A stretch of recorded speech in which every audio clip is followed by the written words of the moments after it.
In terms of the normalcy of moves down 4 to 7%, it's garden variety. This type of thing does happen several times a year on average. I think the causation here is a little different than what we've seen before, and I vehemently disagree with the consensus view that this is fear of inflation, fear of rising rates, and it's causing equity investors to panic. I don't think it makes any sense. You had most of the fear trades do real well. Utilities went up, gold went up, treasuries went up, yields came down. Doesn't sound to me like people are afraid of inflation. I think there's a lot of international stuff driving. I think the dollar against Chinese yuan hitting that new level. I think the fear of China's slowdown kind of came back on a little bit. And then the Italian bond spreads show me the European economy is still a wreck. And ultimately, I think you're going to see more capital flows come back in the United States. But in the meantime, it's a legitimate question. How long can our economy rule the whole world? At some point, don't we need a global growth partner?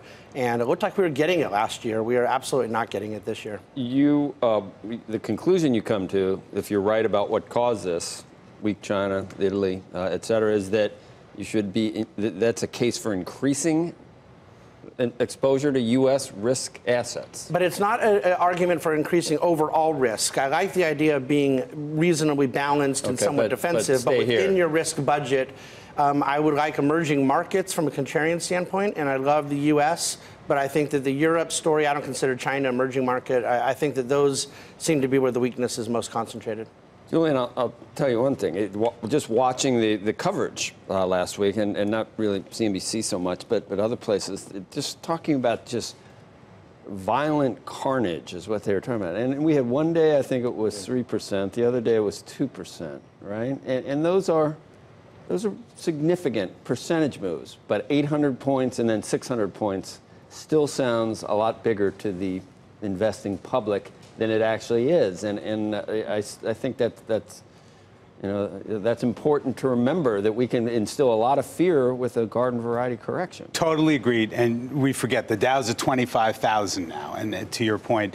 And the reality is, if you look over the long term, right, volatility averages, use the VIX 19, which basically means 300 points day in and day out in the Dow. We think the difference now between previous is that, we've been wondering for about a year and a half, what level of interest rates the market would start to care about. The market starts to care about. Look, we haven't seen volatility in a long time either. You're basically going back quite a while before we've seen. I think if you looked for a 1% move, it didn't happen. A 1% move to the downside for the S&P for the entire third quarter before. That's true. Our view has been, if you go back, 2017 was one of the quietest years of all time. Volatility is something that sort of reverts to the mean over a long time. And to us, that was sort of the end of this quiet period. January and February happened very suddenly. And in fact, January and February was more volatile than what we've seen in the last few weeks. Right. So this is something that, as investors, we really want to sort of step back and not get obsessed with looking at the day-to-day moves.